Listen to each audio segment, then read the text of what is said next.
You're listening to 101.1 FM WOPP-IP WDRV-IP WALE-IP Providence. I'm your co-host, Dhruv. And I'm your co-host, Alejandro Jackson.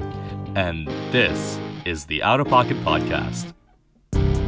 Where we pull conversation topics out of our pocket. And occasionally, go out of pocket.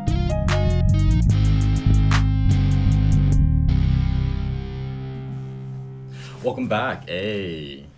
Shout out Berlizzi. If you don't know who that is, you're lacking. Guess I'm lacking then. You're lacking. I'm off a bean today. Quite literally, but also because I brought something that has to do with this episode. I was caught chilling in the quantum realm, and I got that quantum walk, bro. You're so corny, bro. Oh my god. Oh my god. I know you're not talking, because I know if you've tuned into the show long enough, you know it ain't me. That adjective is for him. You got your whole last name in the book next to that one, bro. But anyways, if you've seen Ant-Man Quantumania, which is one of the topics we're talking about today on the Comic Culture Catch-Up 4, they were straight up drinking walk in the quantum realm. It's true. And I got some of it. It's crazy. It goes stupid. I can speak to bugs now. Minor spoilers. Yeah. Yeah, if you haven't seen Ant-Man, we're going to do a spoiler-free review first, and then we will go into a spoiler review. Spoiler not free. Spoiler subjugated. That's true. It ain't free. It also, ain't free. This podcast ain't free. Slide me them bills. You know what month it is? Reparations. I need them. You got 2 days left. Nah, well, by the time this episode goes up, you're done for, bro. You're donezo. You're gone. Okay, but like in May, like you got my boy, right? Like we got episodes coming out. You can send them after the fact, right? Like you know. It's true. Like, it's true. Like Churchill, Keynes, they did me dirty. Genetically, they did me dirty. I know, like you know, like you can like but at the time of this recording, right? It's still February. Where's my lean muscle mass, Churchill? Bro, you're gonna have to. That's an inside joke for the real ones who know. You're gonna have to fight him in the afterlife. Best of luck with that one, brother. But where I'm going, Churchill ain't gonna be there. Anyway. On today's that's your line. That's your line. I know. I've riffed on long enough. On today's show, we're having the Comic Culture Catch-Up, Volume 4. I know, you're tired of it. We get it. But, like, low-key, we still nerds. And, like, the Marvel content just keep coming out. And low-key, DC 2. We'll be talking about DC 2. So, stay tuned. But, you know, it's just something we like talking about. We got the boys. We brought the boys with us. It's true. They chilling. Thanos and Spider-Man. I'm not gonna They're real for that. Yeah. They came through. Damn, I just had just abysmal joke cooked up, and I'm taking that one to the grave. Okay. Actually, I'm taking that one to about 2 minutes after we stop the recording. Sorry, guys. It's just, you know. Something's got to stay wrapped up. Unlocked. Anyway, we've riffed on long enough. Let's get into it. The Comic Culture Catch-Up. Wait, there was one more thing I want to say. Also, I guess it's still fresh. Welcome back to us in person. We hope you enjoy. If you haven't seen our last episode 35, it was about anxiety. It was our first video podcast. Something new, something exciting, something nerve-wracking. This is still something new, kind of exciting and nerve-wracking. Joe Rogan, hit us up. We're trying to collab. We're professionals now. Please. Come on, we got a video. It's it's only a matter of time. But either on YouTube, on our Instagram, on our website, through our website. Let us know what you think. What you think of the new video format. Do you like it? Do you hate it? Should we just go back to the cave? I'm not gonna lie, bro. Like, let's be honest. We were chilling some cave It's true. We just turn off the lights in the recording studio because we didn't turn off the lights, but we don't need to see. Stop the cap. We bro. just need to talk. Man, talking about I ate my carrots, bro. Get at it. No. We would just sit with very dim. I feel like I brought that up on an episode recently. The vitamin A. You said stare at the sun. You told people you told their viewers to stare at the sun. Actually, now that I think about it, why are we even doing this? They can't see because you blinded them all. So there's no point. Nuts. You can hear us, and you can try to see us if you listen to his advice. If so, I'm so sorry, and I have nothing to do with it. Please sue him, not me. Thank you. Nah, this is a package deal, bro. I'm going down. You're going down with me. Anyway. Okay, so finally, Ant-Man. We're starting big. Let's just get right through it. Ant-Man and the Wasp: Quantumania came out last September. September. Bruh, I've lost it. I've lost the plot. It's crazy. February 17th. 17th. Wow, it's already been out for a week. Yeah. Guess I haven't gotten. Yeah, we didn't get to go see it opening. Yeah. Because of midterms. I still have 2 left. I have. And an essay. I have 1 this week. And low-key, there might be one that I don't know about. But that's a later problem. Yeah, don't you love being a student? Anyway, we finally got around to it a couple of nights ago. Yeah. 2 nights ago. And wasn't as bad as everyone said. So here's a spoiler-free review.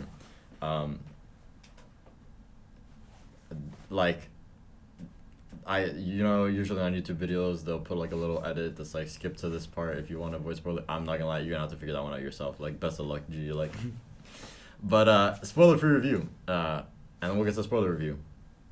And you're gonna have to dodge that one like a landmine. But good luck with that. So what you're saying, you didn't think it was that bad? Yeah, no, I genuinely thought maybe it's because it's sad to say, I think my threshold for criticism of Marvel content has gone down. Mm-hmm. Especially after Thor: Love and Thunder. But I don't know, like a spoiler-free review, I think Paul Rudd and just like the Ant-Man character in general is able to pull off those comedic beats in a way that doesn't feel forced. Sure. And I will definitely say in some Marvel movies recently it has been feeling very forced in a way that is cringe fail. So I think that's true, for sure. So yeah, Paul Rudd was great. Yeah, like if there's one thing that I thought was just like I have no real complaints about, it's the cast of the movie. I think like all of them were really strong doing what they were doing. Especially Jonathan Majors, like my boy as Kang the Conqueror, like absolutely phenomenal. Like he had like some really just like he's just like menacing, man. Like he had moments of menace that just like elevated the script beyond like just having like, you know, just like a raw line. Mm-hmm. He would just deliver it in such a way that made me really feel like, oh crap, we're dealing with like a monster here, you know. I think that's true. So we can sort of touch upon later about sort of the, I guess, research and things that we kind of looked into like after we watched it. But just briefly, because it's just relevant to the topic. One of the things that I watched these 2 YouTubers talk about is how they, or at least one of them was of the opinion that Kang's like writing as a character in this movie wasn't like stellar. But just Jonathan Majors acting just sold it to. I would agree more than it was, and I think I do think that's true. I also think it was purposeful. I don't think that like his sort of lack of a fully fleshed out character was just because of bad writing. I think obviously he has been confirmed to be in future Marvel projects, so obviously they'll save it for then. That's true. Sort of build up the mystery, but. Any other thoughts? Or like general thoughts? More general thoughts. I don't know. It's like I think there are a lot of good things going for the movie. Mm-hmm. There are also, you know, some pretty like there's some pretty glaring problems with the sort of writing of the movie, I think. But, you know, I can't really get too deep into that without getting into spoilers. So I will say, like, if you're just looking for a casual, enjoyable watch, I'd say this Ant-Man managed to successfully do that. Yeah. So. You know, it hit the beats that it needed to hit. But, you know, now we can get into and spoiler warning. Whoa, wait, bro. What? Damn, man, I didn't even get to. Oh yeah. I thought you weren't gonna say anything. trying to erase me out the show. No, so I do agree with you. I think, well, on some things. I think, like, I do agree that Paul Rudd has the ability to hit those comedic beats. My, I guess, asterisk on that is if it's your kind of comedy. Paul Rudd's great. I think he's a great guy. I will admit that his, like, humor in the MCU has never been my thing. I'm more of a Tony Stark humor kind of Oh, guy. yeah, no, like for the sure. kind of snide, witty, dark, hit you where it hurts kind of banter. But definitely, like you were saying, like, you know, I think Paul Rudd does do a good job, like a great job in this movie with what he's given. I think Michelle Pfeiffer was actually Michelle Pfeiffer, yeah. really No, good. she definitely. I'd say, like, I don't know. They gave her much more to do in this movie than in any previous I think so. Ant-Man project. Even though I know there was some I guess some people had issues with, like, just like her character's kind of doings in the movie, just because of, like, I mean, yeah, it's hard to get into that without the spoilers, so sorry. But so essentially, to some of my opinions, spoiler free, so we can get into the spoilers. I think it's a good watch. I think it's enjoyable if you want just a good just a decent Marvel movie to watch. Like, go check it out. I think Jonathan Majors was really great. Like, I every time he was on screen, I was fully captivated. I think that I would argue, for the most part, for, like, if they do this to any extent, it's very small, but, like, they don't really, like, joke around with this character, like, toy with his, like, with, like, this villain and make him seem like, you know, sort of like they didn't Borg the yeah, they didn't, like, bore the God Butcher him. Yeah. Cause, like, I don't know, it's just They didn't butcher frustrating. him, bro. Yeah, it's frustrating watching Thor: Love and Thunder, knowing that this this villain is supposed to be such a badass, and you get Christian Bale, who's totally, like, capable of delivering that performance, and then you have him, like, making, like, the goofiest jokes, and you're like, man, like, yeah. Yeah, and then, but so I guess on the other side of that, some candid, transparent, and these aren't even necessarily criticisms I have. They're just ones I've kind of generally heard and could see, like, I could understand. Well, actually, the first one's one that I, like, have. I do think at times the writing is a bit like there are jokes in places that there shouldn't be. Yeah. I think That's kind of a Marvel problem, like, persistently. yeah, that's been a Marvel problem as of recent, where there's kind of jokes where, like, there shouldn't be, and we can get in more depth about a conversation we had before about that. One of the criticisms I heard was, essentially, for those who haven't seen the trailers and know nothing about the movie takes place in a new kind of mini universe, and there were a lot of people saying that it felt very, like, capped. Like, somebody else was like, it felt like there was a roof on, like, the quantum realm where they were, and I did feel like that was kind of true. I felt like it was like, it could at times be a little hard to, like, get the scope of. I feel like they would just kind of, like, hop in a ship and fly for 2 minutes, and then they were, like, already at, like, some guy's doorstep. Like, yeah. It was kind of like, okay. There wasn't a lot in the way of sort of exploring the wonder of the quantum realm beyond just, like, wow, I didn't know someplace like this could exist. Yeah. And then another criticism was, well, I mean, we can talk about that. I think both of us agree that, well, the criticism is that, like, a lot of the landscapes and backgrounds could look kind of flat at times. I agree to a certain extent, because, like, I feel like it depends on what shot you're talking about. And it's more than that. It's also just, like, the problem Marvel is having with CG is, I feel like everyone is criticizing the CG in, like, every Marvel movie these days, and I'm like, I don't know. I have mixed opinions, because, like, my threshold for knowing what looks bad and what looks good in regards to CG is probably, like, not as high as someone who's, like, studied animation or something.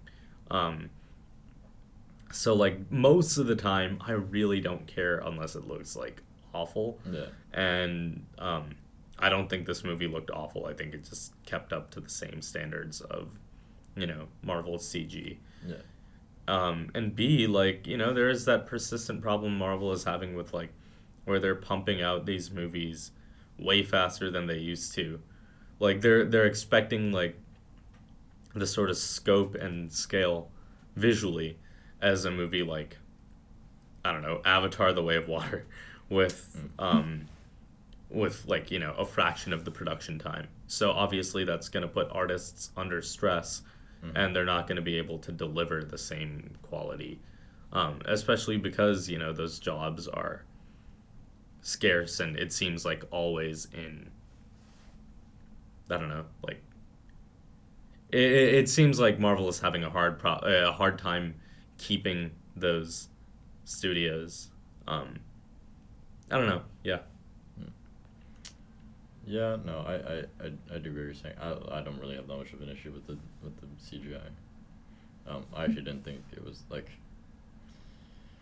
I'm trying to think of like a recent Marvel movie that I saw that I thought it was like, ooh, no.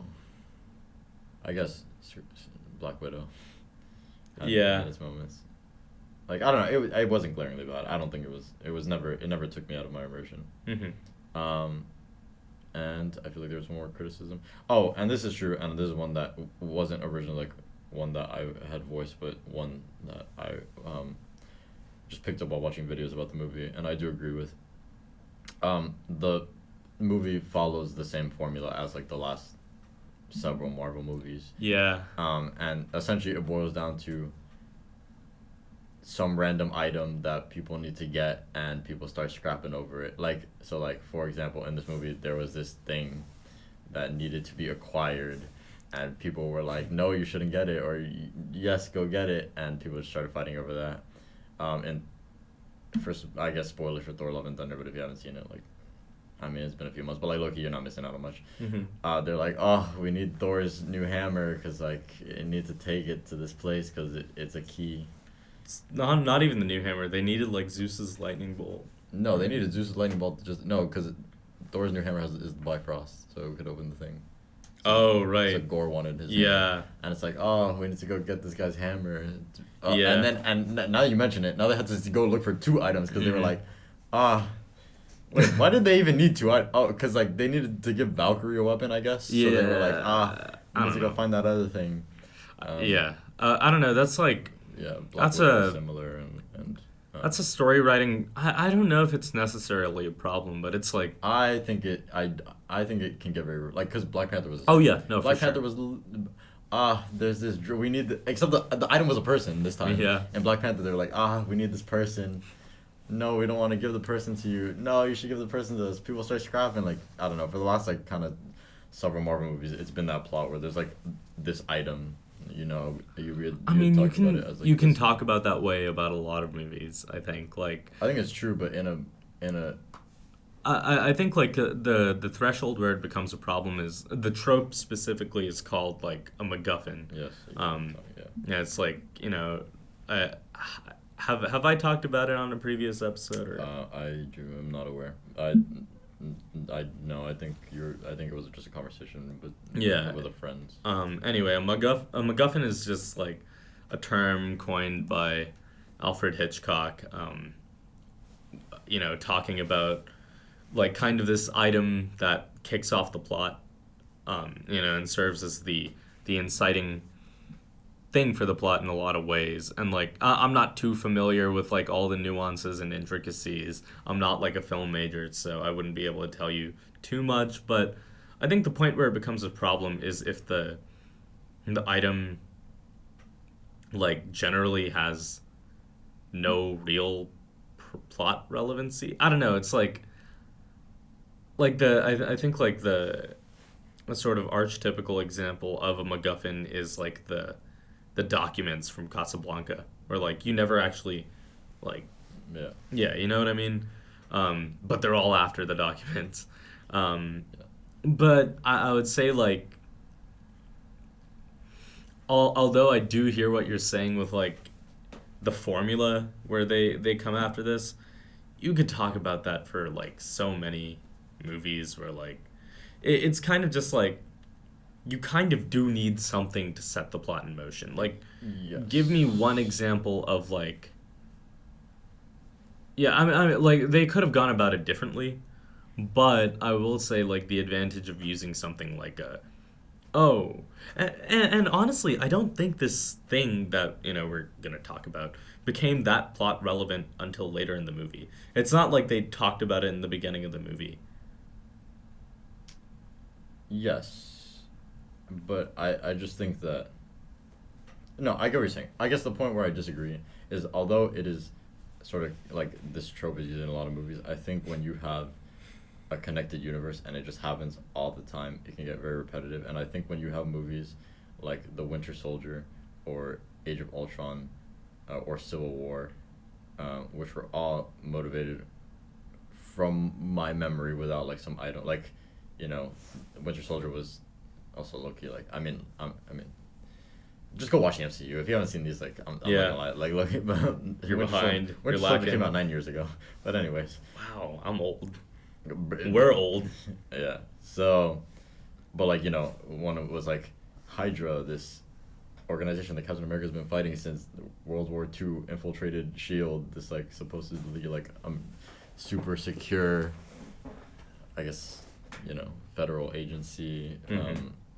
Civil War, Baron Zemo's like, damn, you destroyed my home, so I'm about to like... Well, no, because you can make the same argument. You could say, okay, well, Bucky blew up the UN, so now Bucky's the MacGuffin, and so he's like, that's the Captain America gang is like, yeah, it's like I feel like you can make the same argument about most movies, and at that point you're like, okay, like, is it formulaic or is it just like part of how stories work?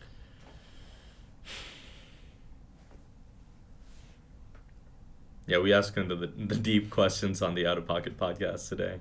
I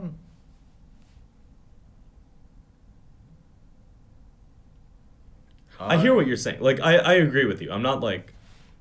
I don't think they should rely on this too often because it can get boring. But, like, I'm just, like, posing counter arguments. I get it. I do...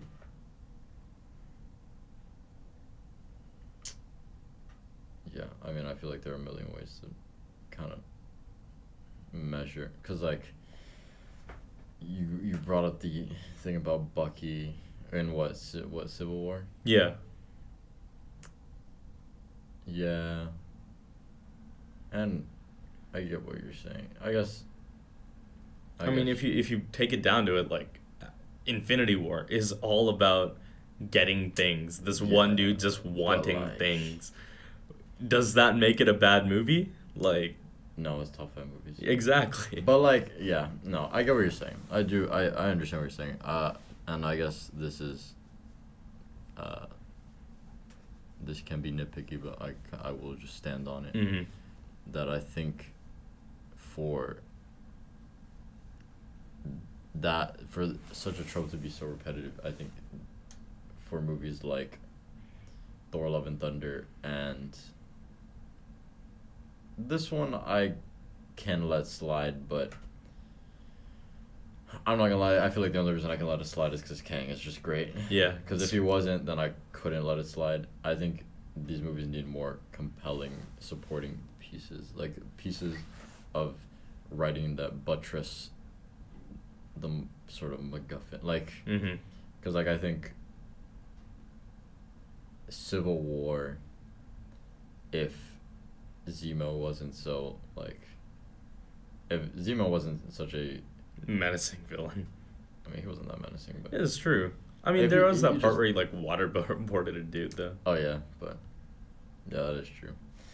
but alright, I mean, he's great. If you haven't seen Falcon and the Winter Soldier, he was funny in that show. Yeah, but which kind of comes into the problem of like, why are they making someone who's like a menace like Zemo funny?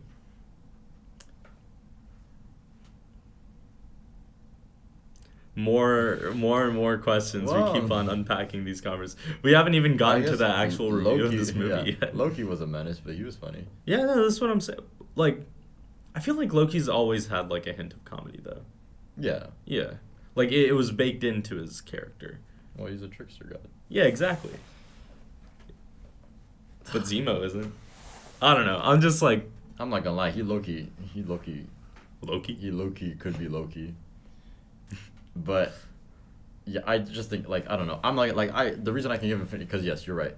Infinity War is a very MacGuffin, but like I'm like, oh, Thanos is great. Yeah, it's true. Like Gore's not. Like it's just kind of, I don't know. I think I can understand why people would be so tired of the sort of like chase after this thing, do this that, and the other, when like the villain is like, and like the other parts of writing, like character development and themes, motifs and whatnot, are very like lacking. So Speaking of, finish your thought. Oh, so but you know, I do see your point, but you know, it was just the sort of, I just wanted to convey this point of people's concerns with this, with what people perceive to be a very repetitive use of a Marvel formula, that may kind of, pardon me, push some people away from seeing the film. But you know, I don't know. There have been mixed reviews, but like we've said, we don't think it's that bad. Like at all, we enjoyed it. So. Speaking of which, though, like we've talked a lot about the positives. We can probably get into the negatives. Like we already have been a little, but now like officially. Okay, spoiler time. Spoiler time. I don't know. Just parse through the video. You'll figure it out. 10-second skip buttons there for a reason, but my kind of right off the bat, I feel like the Cassie Lang situation is like, I don't know, not to be harsh, but it felt like she was kind of the weakest link of the cast, but that's also because she's like the youngest actor on the cast. Okay, so in terms of acting, yeah, I saw some arguments that she was the weakest link in terms of straight up like just character. Oh yeah, just character. I mean, like I wouldn't be denying that too. She felt like very one-dimensional as a character. As did like I don't know. In terms of acting, I feel like, but honestly, I can't blame her because like half of what she's acting to is like green screen. Like she's probably like delivering lines to MODOK and looking at like a tennis ball. Yeah. You know. Yeah, and it was crazy. Like just a complete side note, but like they like totally recasted Ant-Man's daughter. Yeah. And then apparently I found out like on like. Then they did it again. What? Like she started as a little girl, and then you see Cassie from Endgame, but like and then you see this Cassie, and it's a different person. But I apparently found out like Cassie from Endgame found out like over social media that she got. Oh, bro, what? Like they didn't even like tell. Oh like, man. I know. No, that's actually like Marvel. That's messed up. Yeah, you can't be doing some stuff like that. Like. Yeah, that ain't right. But like, if you want to sponsor us, like, I mean. We talk about you guys all the time. Please, we're still watching your movies. Like, y'all. Anyway. Cassie. Yeah, Cassie. Yeah, she just felt like a very one-dimensional character. She's, like, so concerned with doing the right thing, but she's young, so she doesn't... Like, I don't know. I think, like, the most glaring problem to me about sort of the writing of the movie is, probably, like, twofold. It's always a hard line to draw between, like, do I expand upon everything and make the runtime of this movie, like, 3 hours? Because, like, as much as everyone's like, yeah, I would have liked to see that thing, like, you know, dedicated some more screen time. If you're trying to keep it to a 2 to 2.5 hour movie, giving one thing screen time necessarily means taking away screen time from something else. Yes. But with that out of the way, Hope Van Dyne, the Wasp, is barely on screen, and she's in the title of the movie. Yeah. Same thing with Hank Pym. Hank Pym is such like a vital character in the comics, and his role in the movies has been getting gradually like decrease. Yeah. He's practically given nothing to do in this movie, but when he does get something to do, it's badass. Like, he just summons like a whole ant army. That shit looked dope. Like, my boy was just like, I am Ant-Man. It's like, I am Ant-Man. That man stood like Moses putting the Red Sea. He was like, I mean, like, hey, bro, I respect it. Get your check. And it's true. No, I mean, obviously, there are like a lot of, often, as we talk about on this show, like as you mentioned earlier with like CGI and them being overworked and whatever, like, oh my god, what's his name? Hank Pym, I feel like Michael Douglas. Michael Douglas, yeah. I mean, like, let's be honest, like, man's pushing up in age, like, it's true. He ain't gonna be doing backflips and stuff in the studio, like,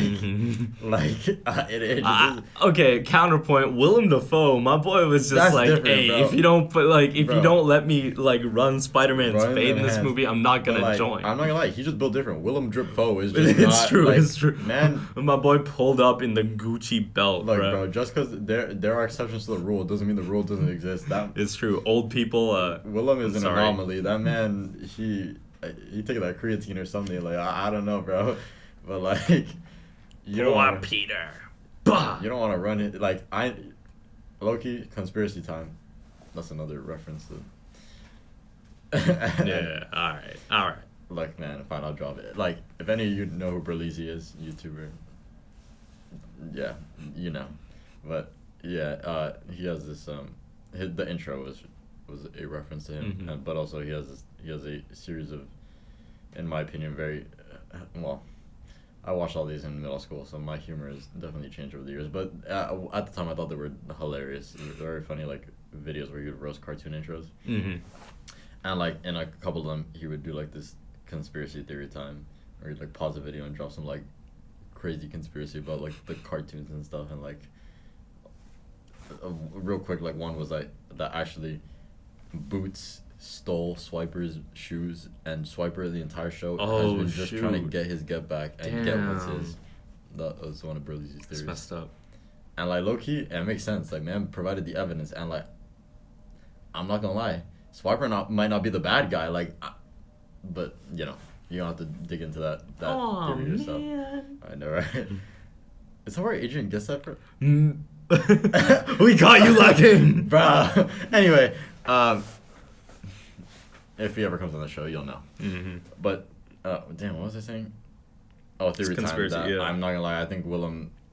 I think he wears a wig or like a toupee. Like, I think there's actually just straight waves under there, bro.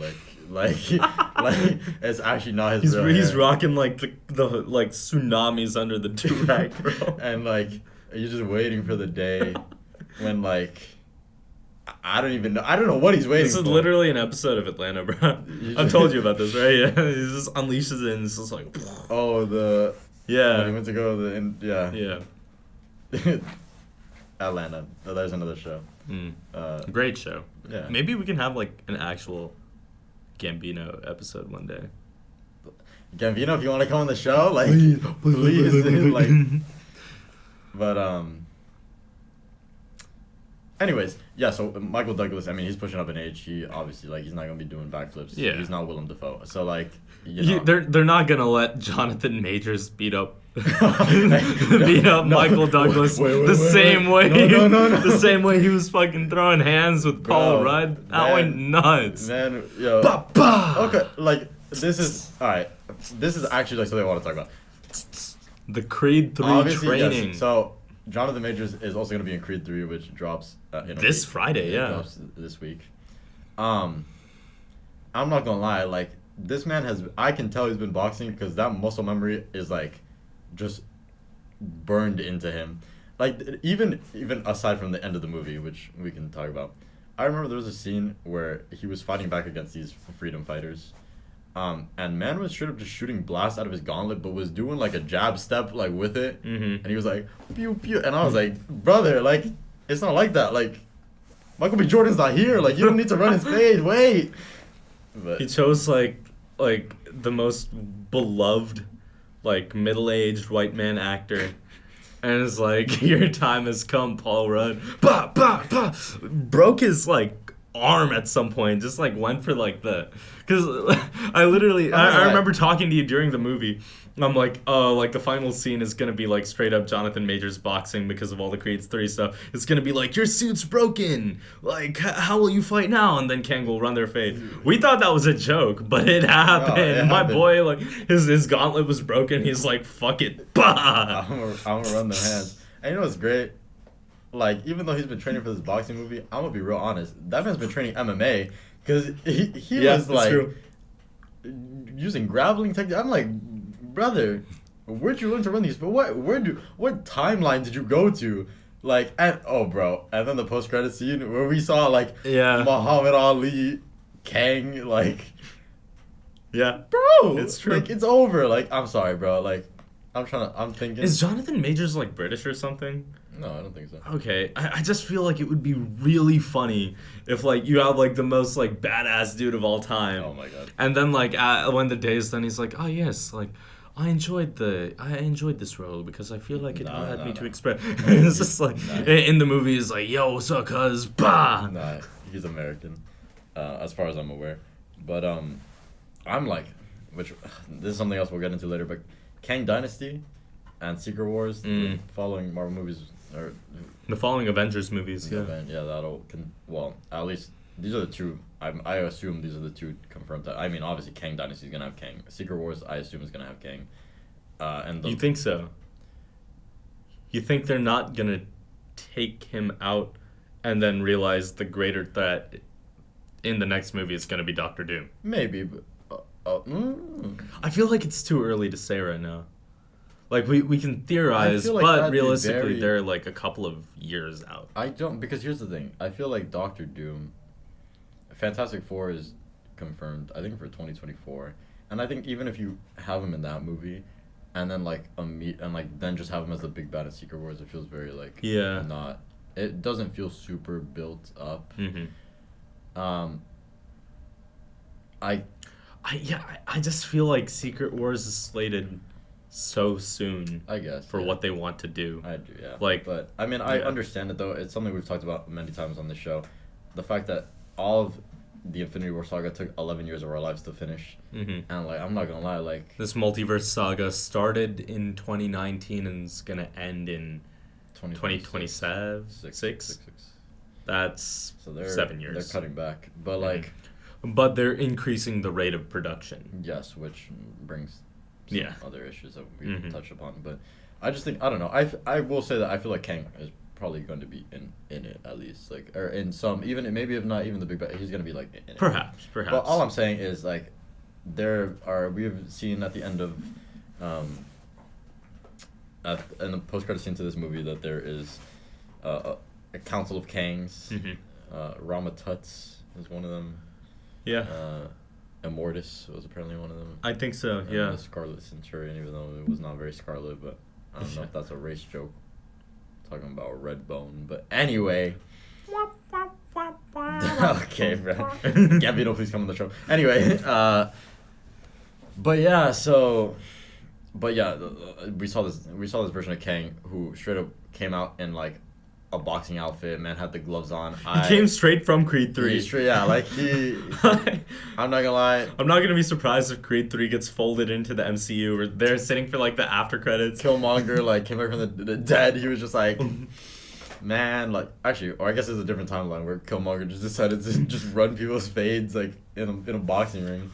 But in that case, that would also make Rocky technically an MCU movie. MCU canon. I don't know how Sylvester Stallone would feel about that one. Yeah, I don't know about that one either. But all I'm saying is, I can't wait to see Boxer Kang pull up in Kang Dynasty and like. Quick side note: a lot of good movies seem like they're coming out like I don't know, like it feels like it felt like I was in a drought for like looking for good movies to go watch in a theater. Like, I watched like 4 movies in the theater in July over the summer because I'm like, just like movie after movie was coming out. It's like Love and Thunder, The Black Phone, Nope, and I feel like there was one more movie, but it doesn't matter. Either way, it's like I felt like I was in a drought for most of first semester outside of like the Marvel projects. But now it's like we got this that came out last week. Creed's coming up. Cocaine Bear, like, honestly Brother. seems like an enjoyable watch. I would go watch Cocaine Bear. There's Guardians of the Galaxy. Guardians of the Galaxy. John Wick.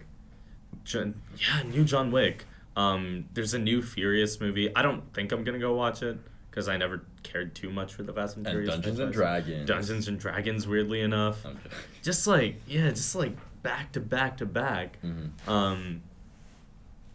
So and yeah, I don't know. It's like it's neat. Yeah. So I guess more in depth with the movie because we're all over the place. Pardon us. Yeah. So yes, Kang was great. He's a time traveler from the 31st century. This guy, well, they never say that explicitly, but in the comics he is. This version of Kang is known as the Exiled One. A man he plays no games, was running people's fades, was a straight menace, like dialogue go crazy in my opinion. Mm-hmm. Like the dialogue was generic, but what made it different was his Jonathan Majors. Jonathan Majors, delivery. like his For like sure. You mentioned this. You'll kill millions and trillions. So what? Cut instantly to the next scene. Hey, bro, yes, it was even deeper than that. It's like, oh, you'll be killing trillions. I wish it mattered. He's like, I hope it mattered, and like, that's the thing. I feel like behind it all, there actually is like a slight feeling of remorse. Like I feel like actually I don't think it's remorse, I don't even but know if it that's is. necessarily true. But like Jonathan Majors portrays it as like it's not as like he is. It's more than just like, haha, I want to kill people. I'm out. Like it's like it's true. It's like a lot. Yeah. But I think like the standout moment to me was that flashback sequence where Michelle Pfeiffer was explaining her and Kang's previous friendship. Mm-hmm. I think like, and like I watched this YouTuber who covers a lot of this nerd stuff, Captain Midnight. Shout out if you ever want to be on the show, Captain Midnight. But he made this great point where like that sequence was so good. Like honestly, he wished that they spent more time there. Yeah. But basically, the moment is the MacGuffin we were talking about earlier. By the way, is the core to Kang's like multiversal ship that he's trying to use to get out of the quantum realm and go back to like killing off timelines. But like he finally has the core, and like Michelle Pfeiffer's character Janet Van Dyne helped him out along the entire way. And there's just this moment where he promised Janet to get her back home to her family. Like he can time travel. He can make it so that she never left and that she never spent like 30 years in the quantum realm. And there's just this brief moment where like Janet realized that she'd been betrayed. Well, I mean, it's all in what she touched them. Yeah, she realizes the type of person that Kang really is. Well, little MacGuffin's connected to his brain, so she touched his brain. She became the intrusive thought, bro. Like, and there's just this brief moment where he's like, oh, like come with me, you can see a little hope again. And then Janet pulls back, and then he just like slightly twitches his like nose and like the craziest. Like I'm not usually like he twitched his left eye at this exact moment. He's such a great actor. I usually find arguments like that so corny, but the way Jonathan Major like pulled this off, and the thing is, it's not even that, because I feel like it wasn't even just a one-time thing. It's like it's throughout the entire movie. It's like little things like, and like obviously this is writing, but also I guess it just also Jonathan Major's delivery, like he meets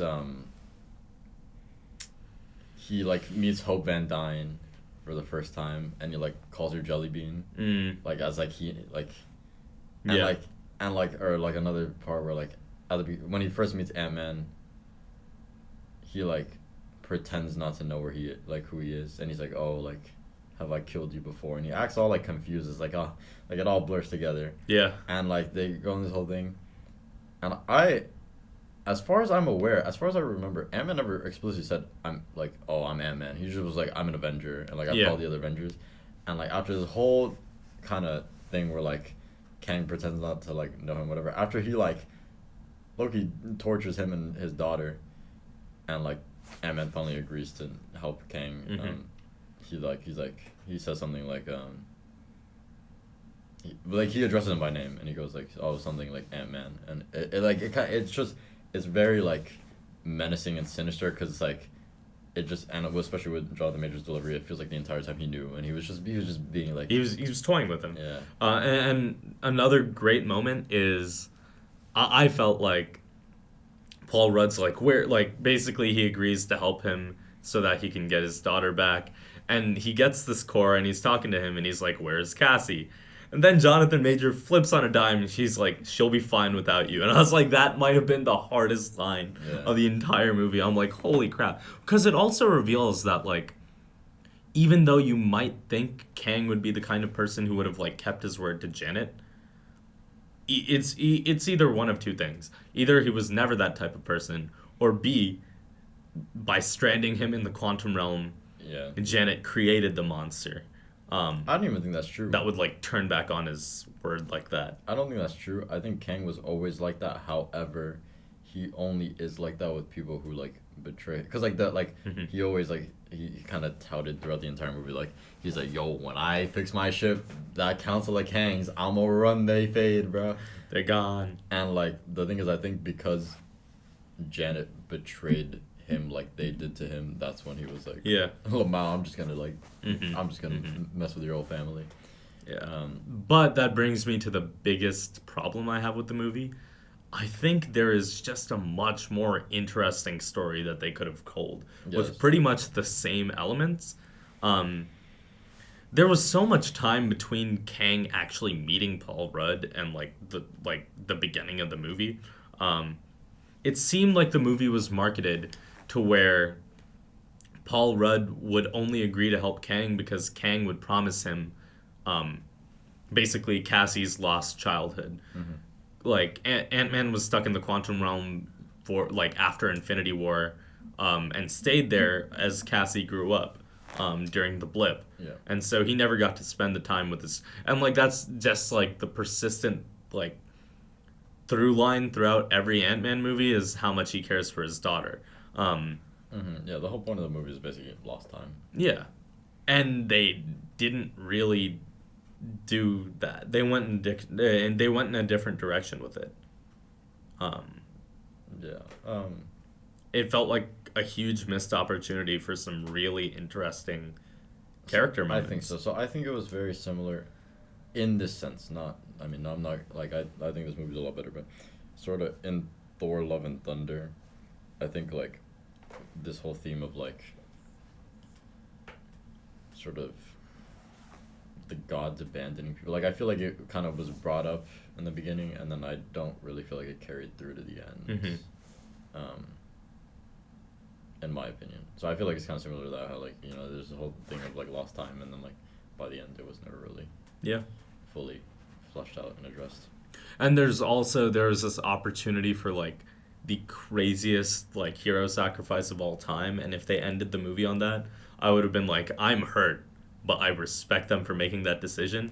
And then Cassie literally hit that CS 100, like, like, pulled up a portal to the quantum realm, even though it was, like, ridiculously hard at the beginning of the movie. And then Ant-Man got to go home, which I'm like, that makes me happy as an audience member. But as someone who's, like, I don't know, just, like, someone who cares about whether these movies make interesting choices. I get that. And, there were a lot of little moments like that where I was kind of like, no, there's, like, a little, it's not as serious, but, like, where things weren't as necessary. I feel like, for example, there's a portion of the movie where Scott is in a probability space, and he runs into, like, I guess every possibility, like, that, that he could have become. Like, it's literally, like, the difference between taking a left or right step. And then there was, like, this random, like, Baskin-Robbins Paul Rudd, and, like, I know it's supposed to be for comedic effects, but I just felt it was, like, so unnecessary. Because I think, like, here's the thing. I think with things like that, you either go all the way or you, like, don't do it at all. And I feel like the fact that, like, there was, like, thousands of Ant-Mans, and, like, all of them were, like, the superhero. And then there was this one random, like, Baskin-Robbins Paul Rudd. Like, I feel like it was just a little odd. I think, like, it would have been better, like, if they wanted to do that, they could have done that, and then had, like, another one that was a lawyer, like another one that was a school teacher, and like just like to give more variety. Because it just seemed like a little like unnecessary. They didn't commit to the bit. Yeah, basically, like they didn't commit to the bit. And there was like another instance where I thought that happened, and I was like, oh, they should just like fully, like if they were gonna do it, just like full sentence. But like, but I can't recall what it was at the time. Oh, and then just another issue that we talked about earlier, and I referenced earlier that we talked about. It's just like there were just some issues where, or like some parts where the humor wasn't necessary. So like, basically, there's this character called MODOK. Yeah. He's the villain from the first Ant-Man, and long story short, he ended up in the quantum realm. Man became Kang's like toy, Stooge, to be honest. Yeah, and like, I'm gonna keep it about like he dies, GG. And like I feel like when he died, they kind of just used it as a comedy, and I don't know.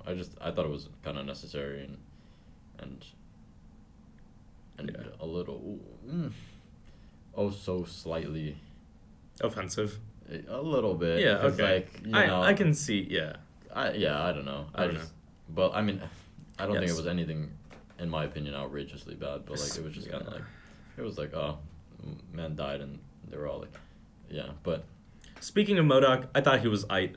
That being said, we've spent almost the entire episode on this movie, and we still have a couple more things we want to cover, so I'm just going to put that discussion to rest for right now. On our show, it's called, I'm not going to lie, it's called Quickfire Insert blah blah blah here. Yeah, sure, Quickfire whatever. Comic Catch-Up. Why not? New Spider-Verse coming out. Super excited for it. We're both in it. Ta-da! We're both in it. Miles Morales and look, unironically, Spider-Man India. What's his name? Like Prithvi Prabhakar, something like that. He ain't Peter Parker. He's Prithvi Prabhakar. From what? Manhattan? Mumbai and Manhattan. Like we're both in it. It's we're crazy. both in it. Go see us. But I will say, like, super excited for this movie. I was super hesitant that it would ever live up to the heights of Into the Spider-Verse, which is, I think, at this point, well established on the show as one of my top 2 favorite movies of all time. And then they really said, hey, yo, hold my quantum walk, bro. I'm about to cook. It's true. I'm about to cook. Let him cook. And yeah, the trailer dropped, and it was just, like, so good. And then, like, throughout, like, the next couple of months, they keep on dropping news that makes me more excited. Like, they talked about, like, the Spider-Punk character who's going to be played by, like, Daniel Kaluuya. Super awesome.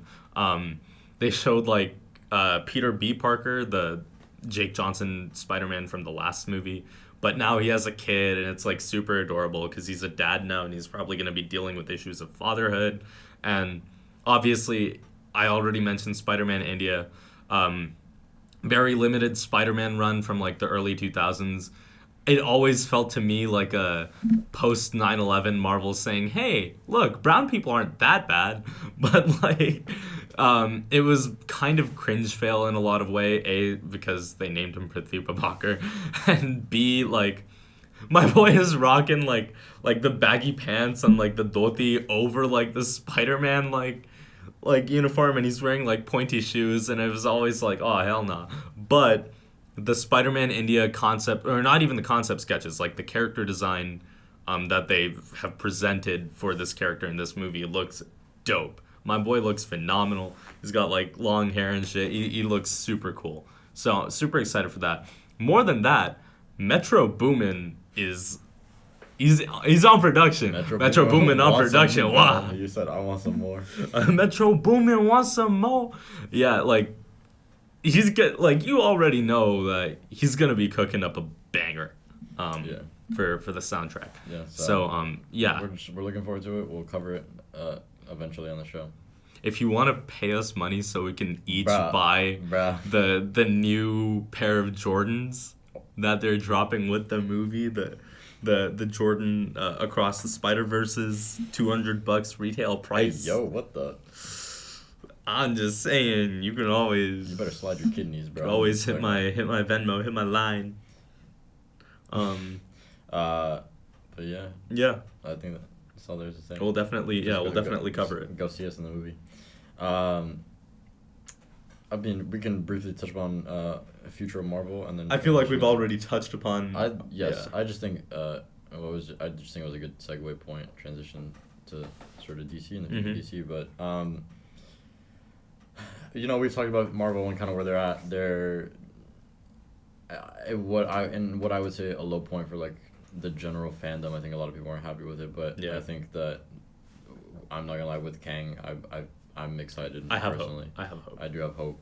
I think that they can turn things around. And we'll see how what Secret Wars is. I'm just trying to see Kang run fades. I'm not gonna lie.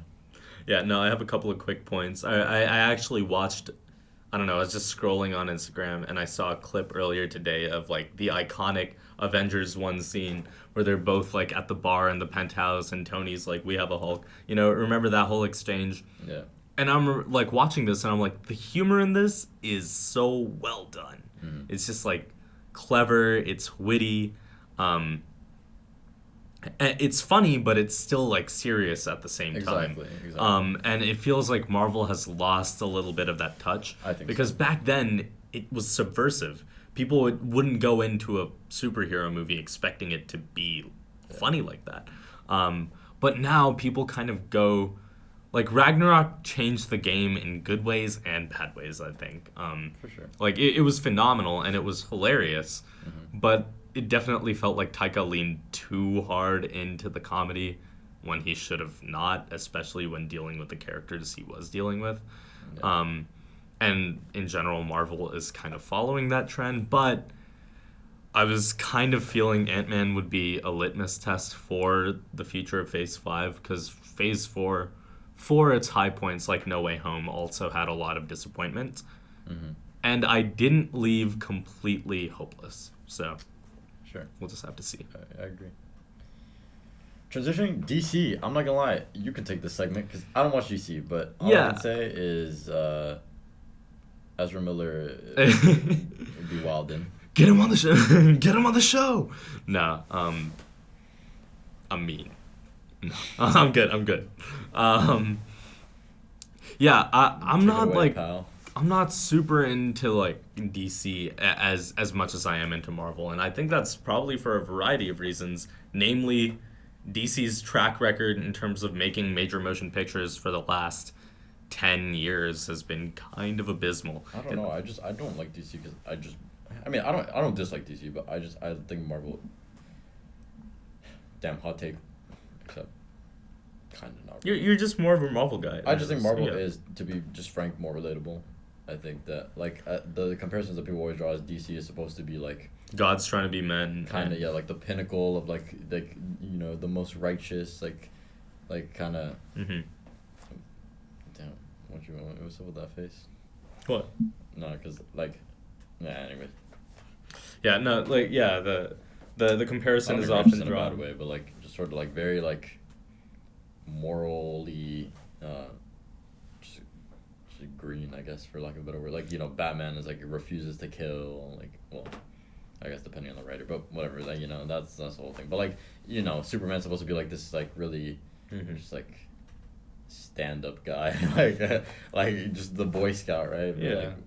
But, like, whereas Marvel, in my opinion, is more like, Stanley has said in many interviews, like, Spider-Man is supposed to be like a relatable hero who not only is he a superhero, but he also has girl problems and money problems and, like, has to hide his identity and, like, is struggling to pay rent and, like, also has to balance a job and school and whatever, depending on what part of his life he's in. And I feel like that's what I've always liked more about Marvel, is that it's more relatable to me. But I think I like them both for those specific reasons. Like, the comparison being drawn, like, DC is gods trying to be men and Marvel is men trying to be gods.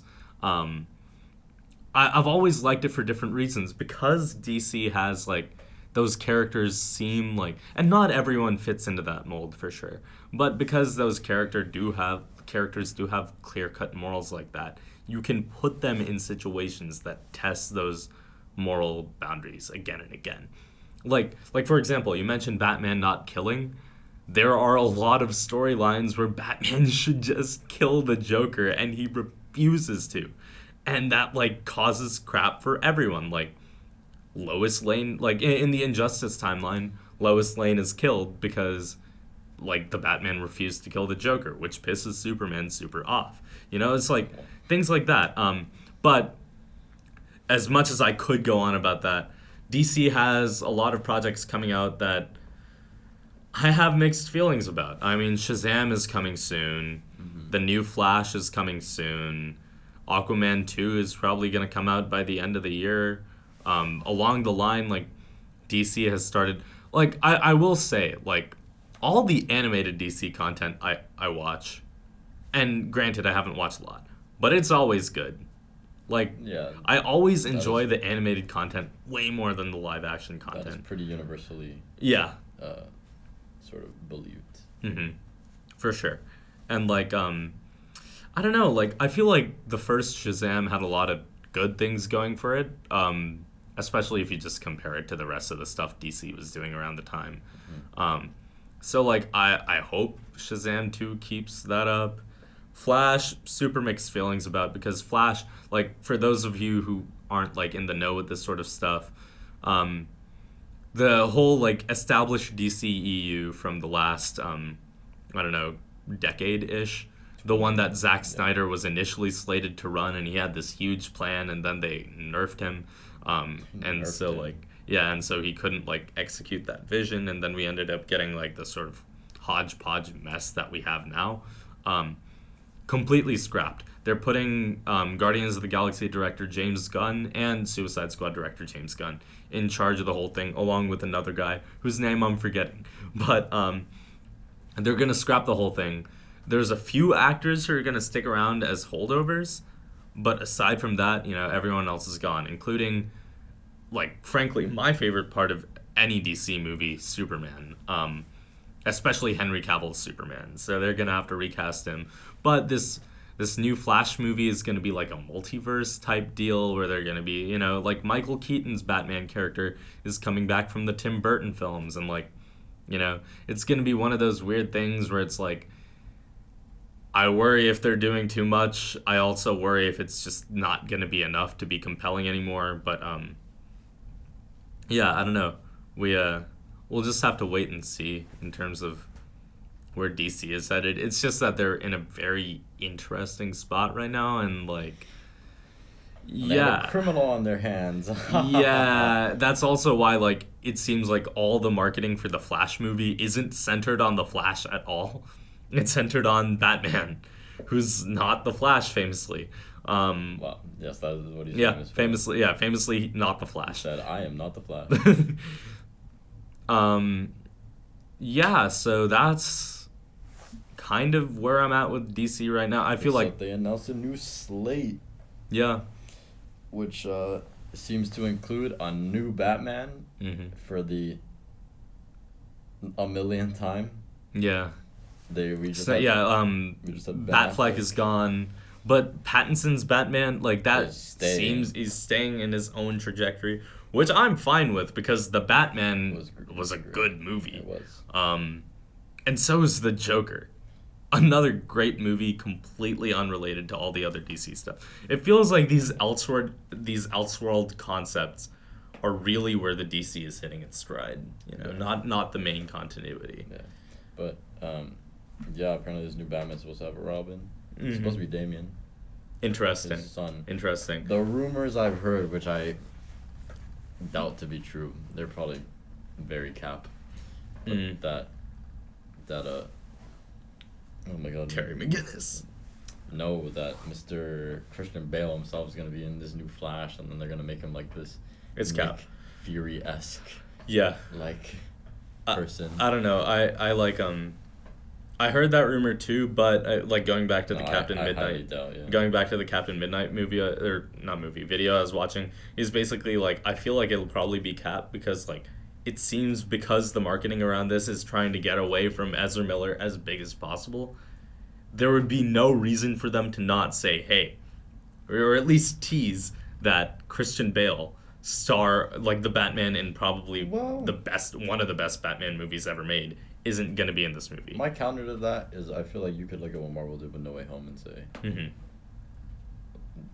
that went well, let's do it too. Like, but I feel like Marvel had the advantage of knowing that people were gonna go watch the Spider-Man movie anyway. I mean, yes. DC doesn't necessarily have that comfort level of, hey, I already know a lot of people are gonna come watch The Flash, because they are in a lot dicier situation in terms of like relationship with the fans. I guess that's true, but we also know Warner Bros. Be moving wild, so like it's true. They've been making decisions that like nobody understands. Yeah. But I don't know. The DC say sounds very interesting. Like there's gonna be like a Green Lantern show, and weirdly enough, it looks like they're also trying to tie in new video games into this universe. I've heard. Which I have no idea how that's gonna work out logistically. Yeah. Yeah. That. Low-key, yeah, I was gonna, because I know that a lot of people's issues with Disney Plus was that, you know, X amount of people may not have the money to, like, be paying for a monthly subscription service. Mm-hmm. And I guess, you know, it depends on, a time thing, right, how you want to calculate that out. But I also don't think people have the money to be buying a PS5 to play, like, the latest, like, Green Lantern game. Yeah. Which costs, like, $60, like no. It's ambitious for sure, but with that we are beyond out of time, so you got any concluding thoughts? That we run our own show and we can make this we could make this 2 hours. Yeah, I'd rather not. All I'm saying is like 24-hour podcast, 24-hour live stream. The Outta Pocket Podcast challenge. Honestly, we got a sidelight challenge, bro. Honestly, like senior year, like I'm so down for a live stream. Who we streaming to, bro? We don't got fans like that. It's true. You never know what's gonna happen in 2 years. Joe Rogan, please. Gambino, like Captain Midnight. Anybody, please. Brown University. Paxson. C-Pax on the show type beat. Anyway. Yeah, you've been listening to 101.1 FM, WOPP-IP, WDRV-IP, WALE-IP Providence. You guys can catch us at www.theoutapocketpodcast.com, and Outta is spelled Outta. And through there you can find links to our Instagram, Spotify, Apple Podcasts, and our YouTube, which will now have our video podcasts, and our website. I am trying to have them there as well. It's just we're figuring out file size and all that kind of stuff. But go check out our YouTube. Latest video podcast is on there. Go watch it. Also, as Ali mentioned earlier in the video, you can hit us up on our contact page on our website. Let us know what you'd like to see. If you want to be on the show. Let us know what you'd like to see, literally. Yeah, also true. We have limits, though. We have a... Link in bio. And... why don't you smash that subscribe button and press the notification bell? Yeah, subscribe to us on YouTube. That's crazy. Actually, that's true. Please do. Yes. Thank you so much for tuning into the Outta Pocket Podcast. We'll see you next week. And as weird as it sounds, even though it's March, y'all gonna need to bundle up. We're getting 6 inches of snow. Pause. Save us, please. Catch you guys later. Bye. And take care.